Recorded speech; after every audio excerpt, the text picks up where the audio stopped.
সম্মানীয় দর্শক বন্ধুগণ, কৃষক বন্ধু প্রকল্পে আবেদনের জন্য আপনাদের 3টি ফর্ম জমা দিতে হবে। স্ক্রিনের উপর আপনারা দেখতে পাচ্ছেন একটা ফর্ম। এই ফর্মটির পাশাপাশি আপনাদের আরও 2টো ফর্ম জমা দিতে হবে। 3টি ফর্ম আপনারা কীভাবে ফিল আপ করবেন এবং এর সঙ্গে আপনাদের কী কী কাগজপত্র জমা দিতে হবে, ফর্ম আপনারা কোথা থেকে পাবেন, সম্পূর্ণ তথ্য এই ভিডিওতে আমি আপনাদের বলবো। এর আগে অনুরোধ, চ্যানেলে নতুন হয়ে থাকলে ছোট্ট চ্যানেলটি সাবস্ক্রাইব করে নোটিফিকেশান অল করে রাখতে ভুলবেন না। দেখুন, এই ফর্মটি আপনারা কীভাবে ফিল আপ করবেন আমি সম্পূর্ণ বুঝিয়ে দিচ্ছি। এই ফর্মটির ডান পাশে রয়েছে স্ট্যাম্প সাইজ ফটো বলে লেখা। এখানে যিনি আবেদন করবেন অর্থাৎ আবেদনকারীর ফটো এখানে চিটিয়ে দিতে হবে। এরপর দেখুন, বাঁ পাশে রয়েছে ব্যক্তিগত তথ্য, তারপর রয়েছে নাম বড় হাতের ইংরেজিতে এখানে লিখতে বলা হয়েছে। যার আবেদন করবেন তার নাম এখানে ক্যাপিটাল লেটারে লিখবেন। এরপর লেখা রয়েছে আবার নাম পর্চা অনুযায়ী বাংলায়, অর্থাৎ আপনার জমির কাগজে যে নামটি লেখা রয়েছে বাংলায় সেই নামটি এখানে লিখতে হবে। এরপর যিনি আবেদন করছেন তার গ্রামের নাম লিখবেন, গ্রাম পঞ্চায়েতের নাম লিখবেন, পোস্ট অফিসের নাম লিখবেন, ব্লকের নাম লিখবেন, থানার নাম লিখবেন, জেলার নাম লিখবেন। এরপর এই ঘরগুলিতে পিনকোড বসিয়ে দেবেন। এরপর আবেদনকারীর পিতা বা স্বামীর নাম এখানে লিখবেন। যদি আবেদনকারীর পিতার নাম লিখেন তাহলে পিতার উপর টিকমার্ক দেবেন, যদি স্বামীর নাম লেখেন তাহলে স্বামীর উপর টিকমার্ক দেবেন। এরপর আবেদনকারীর যে জন্ম তারিখ রয়েছে সেটা আপনাদের বসিয়ে দিতে হবে। প্রথমের ঘরটিতে আপনাদের ডেট, তারপর মাস এবং তারপর ইয়ার বসাতে হবে। ধরুন কোনো ব্যক্তির 3/5/1970 সালে জন্ম, তাহলে প্রথমের ঘরটিতে 03, তারপর 05, তারপর 1970 বসাতে হবে। আবেদনকারীর বয়স 1/1/2023 হিসাবে কত হচ্ছে সেটা এখানে বসাতে হবে। আবেদনকারী যদি পুরুষ হয় পুরুষের উপর টিকমার্ক দেবেন, মহিলা হলে মহিলার উপর টিকমার্ক দেবেন। আবেদনকারী জেনারেল হলে সাধারণের উপর টিকমার্ক দেবেন, তপশিলি জাতি হলে তপশিলি জাতির উপর টিকমার্ক দেবেন। যেটা হবে সেটার উপর আপনারা টিকমার্ক দেবেন। এরপর যিনি আবেদনকারী তিনি কি জমির মালিক? যদি মালিক হয়ে থাকে তাহলে মালিকের উপর টিকমার্ক দেবেন, যদি বর্গাদার হয় তাহলে বর্গাদারের উপর টিকমার্ক দেবেন এবং পাট্টাদার হয়ে থাকলে পাট্টাদারের উপর টিকমার্ক দেবেন। এরপর রয়েছে মোবাইল নাম্বার। পাশে মোবাইল নাম্বারের পাশাপাশি দেখুন এখানে লেখা রয়েছে ব্যাঙ্ক অ্যাকাউন্ট ও আধার কার্ডের সাথে যুক্ত মোবাইল নাম্বার, অর্থাৎ যে মোবাইল নাম্বারটি দেবেন তা যেন ব্যাঙ্ক অ্যাকাউন্ট এবং আধার কার্ডের সঙ্গে যুক্ত থাকে সেই মোবাইল নাম্বার এখানে লিখবেন। এই মোবাইল নাম্বার বাদ দিয়ে যদি আরও কোনো বিকল্প মোবাইল নাম্বার থেকে থাকে সেটি এখানে লিখে দেবেন। যদি আপনার বিকল্প মোবাইল না থেকে থাকে তাহলে যে নাম্বারটি এখানে দেবেন সেটা এখানে বসিয়ে দেবেন, কোনো অসুবিধা হবে না। এরপর দেখুন রয়েছে আধার কার্ড নাম্বার। আধার কার্ড নাম্বার আবেদনকারীর অবশ্যই দিতে হবে এখানে, সেটা লিখবেন। এরপর ভোটার কার্ডের নাম্বার এখানে লিখে দেবেন। এরপর রয়েছে কৃষি জমির তথ্য। কৃষি জমির তথ্য দেখুন 3টে জায়গা রয়েছে, এখানে 3টি ঘর রয়েছে। এমন অনেক কৃষক রয়েছে যাদের অনেক জমি রয়েছে, তাদের ক্ষেত্রে কিভাবে ফিল আপ করবেন সেটাও বলছি। যাদের কম জমি রয়েছে অর্থাৎ 1 জায়গা বা 2 জায়গা বা 3 জায়গায়, তাদের একটা ফর্মে হয়ে যাবে। তারা এখানে ক্রমিক নম্বর 1, 2, 3 করে বসিয়ে দেবেন এবং আপনার জমির পর্চাগুলি দেখে দেখে লিখবেন। জমিটি কোন জেলায়, জমিটি কোন ব্লকে, কোন মৌজায়, জেল নাম্বার বসাবেন, খতিয়ান নাম্বার, চাষযোগ্য জমির পরিমাণ কত বসাবেন এইভাবে। এবার যাদের 1, 2, 3 অর্থাৎ 3টে জায়গায় কুলোবে না তারা একটা নতুন ফর্ম সংগ্রহ করবেন। সেই নতুন ফর্মেও কৃষি জমির তথ্য বলে যে ঘরটি পাবেন সেখানে 4, 5, 6 বলে আপনারা ক্রমিক নম্বর বসাবেন এবং মোট জমির পরিমাণ নতুন যে ফর্ম নেবেন সেটাতে এখানে বসিয়ে দেবেন। এরপর রয়েছে ব্যাংকের তথ্য। আবেদনকারীর ব্যাংক পাসবুকে যে নাম রয়েছে দেখে দেখে ইংরেজিতে সেটা এখানে লিখবেন। অ্যাকাউন্ট নাম্বার লিখবেন, আইএফএসসি কোড লিখবেন, ব্যাংকের নাম লিখবেন, ব্রাঞ্চের নাম লিখবেন। অ্যাকাউন্টটি সেভিংস হলে সেভিংসের উপর টিকমার্ক দেবেন, কারেন্ট হলে কারেন্টের উপর টিকমার্ক দেবেন।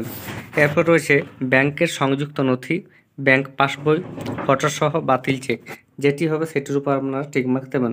এরপর রয়েছে নমিনি। দেখুন এখানে নমিনি আপনাকে অবশ্যই দিতে হবে। যাকে নমিনি রাখবেন তার নাম এখানে দেবেন। নমিনির সাথে আবেদনকারী কী সম্পর্ক সেটা লিখবেন। নমিনির পিতার নাম এখানে লিখবেন। নমিনির জন্ম তারিখ লিখে দেবেন। নমিনির বয়স কত হচ্ছে সেটা লিখবেন। জন্ম তারিখ একইভাবে লিখতে হবে, প্রথমে ডেট বা তারিখ, তারপর মাস এবং তারপর ইয়ার। নমিনির অভিভাবকের নাম এখানে লিখতে বলা হয়েছে। যে সকল নমিনির বয়স 18 বছরের নিচে হবে তাদেরই অভিভাবকের নাম এখানে লিখবেন। নমিনির বয়স 18+ বা 18 বছর হয়ে থাকলে তার অভিভাবকের নাম লেখার প্রয়োজন নেই। এরপর নিচের অংশটি অত্যন্ত গুরুত্বপূর্ণ, দেখুন এখানে লেখা রয়েছে উপরোক্ত কৃষি জমি, অর্থাৎ আপনি যে কৃষি জমি এখানে উল্লেখ করেছেন কৃষি জমির তথ্যগুলো অংশে, সেই জমিটি আপনি কোথা থেকে পেয়েছেন। আপনি কি আপনার পিতা, দাদু বা বাড়ির এই উত্তরাধিকার সূত্রে কারো কাছ থেকে পেয়েছেন? সেটা যদি থাকে তাহলে আপনাকে অন্যভাবে ফিল আপ করতে হবে। আপনি কি কিনেছেন কারো কাছ থেকে, সেটা হচ্ছে অত্যন্ত গুরুত্বপূর্ণ। দেখুন এখানে আমি বলে দিচ্ছি পুরস্কার কীভাবে আপনারা ফিল আপ করবেন। উপরোক্ত কৃষি জমি আপনি যার কাছ থেকে পেয়েছেন তার নাম এখানে লিখবেন। এরপর আপনি যদি আপনার পিতা বা দাদুর কাছ থেকে পেয়ে থাকেন তাহলে এই ঘরটিতে আপনারা লিখবেন উত্তরাধিকার। আর যদি আপনি কিনে থাকেন তাহলে ক্রয় লিখবেন এই ঘরে। যদি উপহার হিসাব পান উপহার লিখবেন, যেটা আপনার ক্ষেত্রে হবে সেটা লিখবেন।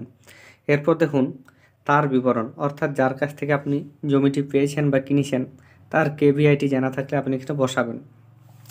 আপনি যদি জমিটি কিনে থাকেন তাহলে কেভিআইটি বসাবার প্রয়োজন নেই, বা উত্তরাধিকার সূত্রে পেয়ে থাকেন কেভিআইটি নেই, সেক্ষেত্রেও বসাবার প্রয়োজন নেই। কিন্তু জমিটি যদি আপনি উত্তরাধিকার সূত্রে পেয়ে থাকেন এবং ওই ব্যক্তি জীবিত থেকে থাকে তাহলে ওই ব্যক্তির ভোটার কার্ড নাম্বার এবং আধার কার্ড নাম্বার অবশ্যই বসাতে হবে। আর উত্তরাধিকার সূত্রে আপনি যদি পেয়ে থাকেন অথচ ওই ব্যক্তি মারা গেছেন, আপনার পিতা বা আপনার দাদু যদি মারা গিয়ে থাকে তা সেক্ষেত্রে তার ডেথ সার্টিফিকেট এই ফর্মের সময় জমা দিতে হবে। এমনকি ওয়ারেশন সার্টিফিকেট আপনাকে পঞ্চায়েত থেকে নিতে হবে। ওই যে জমি রয়েছে সেই জমির কতজন ওয়ারেশন রয়েছে বা কতজন ব্যক্তি জমিটি পাওয়ার যোগ্য তাদের কিন্তু একটা কলমের মাধ্যমে আপনাকে দেখাতে হবে। পঞ্চায়েত থেকে একটা সার্টিফিকেট আপনাকে জমা দিতে হবে। এরপর রয়েছে আবেদনকারীর স্বাক্ষর বা টিপসই। যিনি আবেদন করছেন তার সিগনেচার এখানে বা টিপসই এখানে দিতে হবে। যেদিন ফর্মটি আপনি জমা করবেন সেই তারিখ এখানে বসিয়ে দেবেন। এরপর নিচের অংশটি রয়েছে প্রাপ্তি স্বীকার। এই অংশটি আপনাকে কিছু করতে হবে না, এটা ফাঁকা রাখবেন। এখান থেকে আপনাকে পরবর্তী যে অংশটা নিচের সেটা ফেরত দেওয়া হবে। এই ফর্মটি ফিল আপ করা হয়ে গেলে আপনাকে আরও দুটি ফর্ম ফিল আপ করতে হবে। এর মধ্যে একটা হচ্ছে অ্যানসার এ ফর্ম। এই ফর্মটিতে কিন্তু গুরুত্বপূর্ণ তথ্য রয়েছে। দেখুন এখানে কী বলা হচ্ছে, কৃষক বন্ধু নতুন প্রকল্পে আবেদন করার জন্য স্বঘোষণাপত্র। অর্থাৎ যিনি আবেদন করছেন তার নাম এখানে বড় হাতের ইংরেজিতে লিখবেন। আবেদনকারীর পিতা বা স্বামীর নাম এখানে লিখবেন, গ্রামের নাম লিখবেন, গ্রাম পঞ্চায়েত লিখবেন, ব্লক লিখবেন, থানা লিখবেন এবং জেলার নাম এখানে লিখে দেবেন। এরপর বলা হচ্ছে এত দ্বারা ঘোষণা করছি যে আমি মালিক, অর্থাৎ জমির মালিক আপনি যদি হয়ে থাকেন, পর্চাটি আপনার নামে হয়ে থাকে তাহলে আপনি মালিক বলে এখানে টিকমার্ক দেবেন। যদি আপনি বাবা বা দাদুর নামে জমিটি রয়েছে তবুও কৃষক বন্ধু প্রকল্পে আবেদন করতে চান তাহলে নথিভুক্ত রায়তের ওয়ারেশনের উপর টিকমার্ক দেবেন। যদি আপনি নথিভুক্ত বর্গাদার হন তাহলে বা ভাগচাষি হন ভাগচাষির উপর টিকমার্ক দেবেন। এরপর দেখুন লেখা রয়েছে ওয়ারেশন হিসাবে ড্যাশ একর জমি। আপনার টোটাল যে জমির পরিমাণ চাষযোগ্য যেটা আপনি আগের ফর্মে লিখেছেন সেটা এখানে বসাতে হবে। একইভাবে আপনি আগের ফর্মে ক্রমিক নম্বর অনুযায়ী যে জমি ব্লক মৌজা অনুযায়ী বসেছিলেন সেটি আপনাকে এখানে বসাতে হবে। আপনার দাগ নম্বর খতিয়ান নম্বর সমস্ত কিছু বসিয়ে দিতে হবে। এরপর দেখুন বলা হয়েছে আমি পূর্বে কৃষক বন্ধু নতুন প্রকল্পে নথিভুক্ত হয়েছি হয়নি। আমরা যেহেতু আবেদন আগে করিনি তাই এখানে হয়নির উপর টিকমার্ক দেব, এবং যেহেতু আমাদের কেপিআইডি নেই তাই এখানে ফাঁকা রাখবো। এরপর দেখুন নিচে বিভিন্ন টিকমার্ক দেওয়ার অপশান রয়েছে। আপনার কাছে যদি পর্চা থেকে থাকে অর্থাৎ আপনার নিজের নামে তাহলে আপনি পর্চায় নথিভুক্ত ব্যক্তির নাম এর উপর টিকমার্ক করবেন। আপনি যদি বর্গা রেকর্ড বা বর্গাদার হয়ে থাকেন তাহলে এই ঘরটিতে আপনারা টিকমার্ক দেবেন। আপনার কাছে যেটি থাকবে এগুলির মধ্যে থেকে আপনি সেটাই এখানে টিকমার্ক দিয়ে দেবেন। এরপর দেখুন রয়েছে এই ফর্মটির সঙ্গেই আমি এত দ্বারা ঘোষণা করছি যে এরকম একটা দেওয়া রয়েছে। এখানে যিনি আবেদন করছেন তার স্বাক্ষর লাগবে, তার মোবাইল নাম্বার দিতে হবে, তার কবে আপনার গ্রামের নাম সেই স্থানটি এখানে লিখে দিতে হবে, বা আপনার যে জায়গা রয়েছে সেই জায়গার নাম এখানে দিতে হবে, এবং যেদিন আপনি জমা করবেন সেই তারিখটা এখানে লিখতে হবে। এই ফর্মের সঙ্গে আপনাদের আধার নাম্বার, আপনি যে ব্যবহার করার অনুমতি দিচ্ছেন সরকারকে সেই সংক্রান্ত একটা ফর্ম জমা দিতে হবে। এই হচ্ছে আধার নম্বর সরকারকে ব্যবহার করার জন্য সম্মতি দিচ্ছেন আপনি সেই ফর্ম।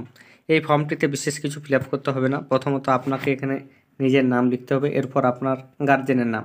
আপনি যদি এখানে পিতার নাম লিখতে চান পিতার নাম লিখতে পারেন, স্বামীর নাম লিখতে চাইলে স্বামীর নাম লিখতে পারেন। এরপর দেখুন রয়েছে, আপনি ধরুন এখানে পিতার নাম লিখলেন, তাহলে আপনি পিতার পুত্র নাকি কন্যা সেটা লিখবেন। আপনি যদি এখানে স্বামীর নাম লিখে থাকেন তাহলে এখানে স্ত্রী আপনাকে টিকমার্ক করতে হবে। এরপর এখানে আপনাকে গ্রামের নাম লিখতে হবে। এরপর রয়েছে গ্রাম পঞ্চায়েতের নাম লিখতে হবে, ব্লকের নাম লিখতে হবে, জেলার নাম লিখতে হবে। এরপর সমস্ত কিছু লেখা হয়ে গেলে নিচে দেখুন লেখা রয়েছে আধার নাম্বার। এখানে আধার নাম আপনার বসিয়ে দেবেন। আধার নাম্বার বসানোর পর আপনার আধার কার্ডের সঙ্গে যে মোবাইল নাম্বার যুক্ত রয়েছে সেই নাম্বার এখানে আপনি লিখবেন। মোবাইল নাম্বার লেখা হয়ে যাওয়ার পর আপনি ডান পাশে সিগনেচার করে দেবেন, তাহলে আপনার সমস্ত কিছু ফিল আপ হয়ে যাবে।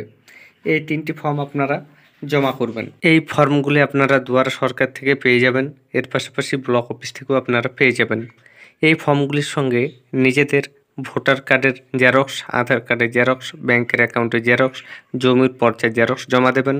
এরপর আপনার নামে যদি জমি না থাকে, আপনি যদি উত্তরাধিকার সূত্রে জমি পেয়ে থাকেন, তাহলে যার কাছ থেকে জমি পেয়েছেন তিনি যদি মারা গিয়ে থাকেন তার ডেথ সার্টিফিকেট এবং ওয়ারেসমেন্ট সার্টিফিকেট আপনাকে জমা দিতে হবে। যদি জীবিত থাকেন উত্তরাধিকার, সেক্ষেত্রে তার আধার কার্ড এবং ভোটার কার্ডের জেরক্স আপনাকে জমা দিতে হবে। ধন্যবাদ।